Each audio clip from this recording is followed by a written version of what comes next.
behalf, unanimously adopted Resolution 2788 on strengthening mechanism for the peaceful settlement of disputes. Now, by the way, this was rare. After a long number of years, a consensus resolution, a unanimous resolution was adopted on 22nd of July in the UN Security Council. Excellencies, you see, we meant to keep working on these lines, and we urge greater use of negotiations, mediation, and resort to regional and sub-regional organization, as well as the good offices of the Secretary General for the peaceful settlement of disputes. With regard to the development challenges being faced by many developing countries, we also continue to urge the need for addressing the vicious cycle of poverty and rising global inequality by reforming the international financial architecture. Only through such reforms can we promote development and global financial equity and equality. We must also address the threat to millions across the world as a result of climate change.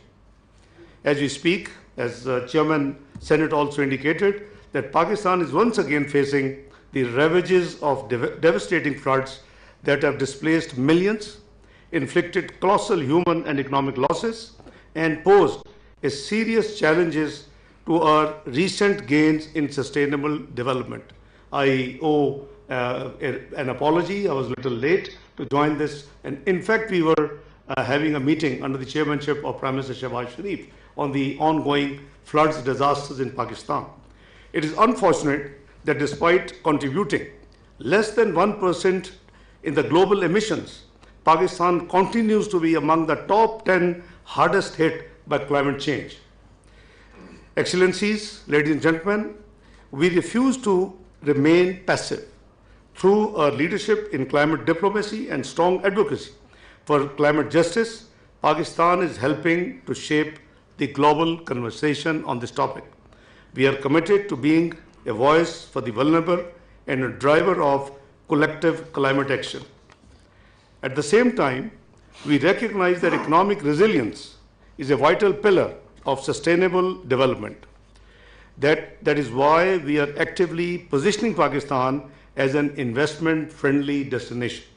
Ladies and gentlemen, Excellencies, wearing multiple hats as Deputy Prime Minister, Foreign Minister, and Leader of the House in the Senate, I have the privilege of seeing both sides of equation, foreign policy on the one hand and parliamentary consensus on the other.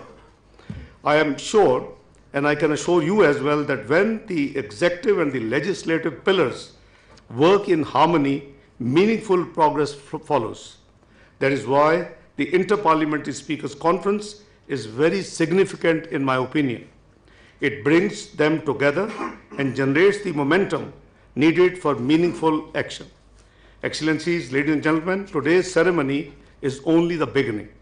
The main conference is in November, will bring even more global voices to the table. I am hopeful that the conversations we start today will develop into strong partnerships and practical outcomes and solutions to achieve peace, security, and development.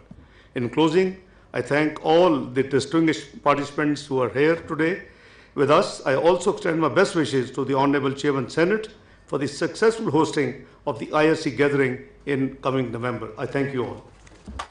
Islamabad में inter पार्लिमानी speakers conference के हवाले से curtain raise तकरीब से खिताब कर रहे थे इसहाकदार। उन्होंने कहा कि इस वक्त हमें मौसमियाती तब्दीली जैसे संगीन चैलेंजेस का सामना है। यहाँ वक्त हुआ है ब्रेक का, साथ रहिए।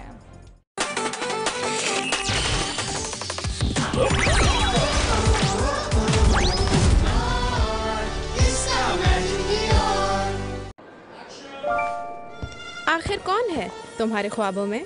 मेरे ख्वाबों में है सिर्फ हेयरफॉल।